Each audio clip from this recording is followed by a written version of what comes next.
బలహీనతలని యేసునామములో తొలగించేయండి తండ్రి. ఏ ఆపద ఏ అవసరతలో నీ నామంలో ప్రభు ఆశించి అడుగుతున్నావు.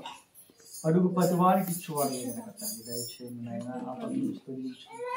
జ్ఞాపకం చేసుకోకుండా ప్రభావ అయ్యా ఒక నూతన క్రియను బట్టి ఆశించే బిడ్డలు ఏర్పాటు చేయమని అడుగుతుంది.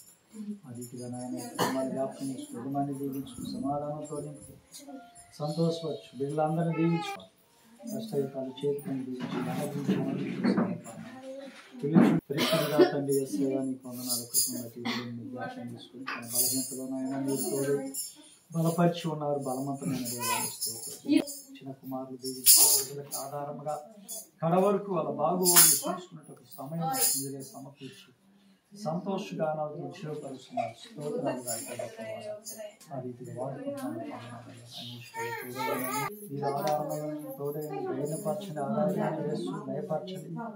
యేసయ్య సమస్తం కూడా కారణభూతిగా కార్యం నెరవేర్చువాడు నువ్వు.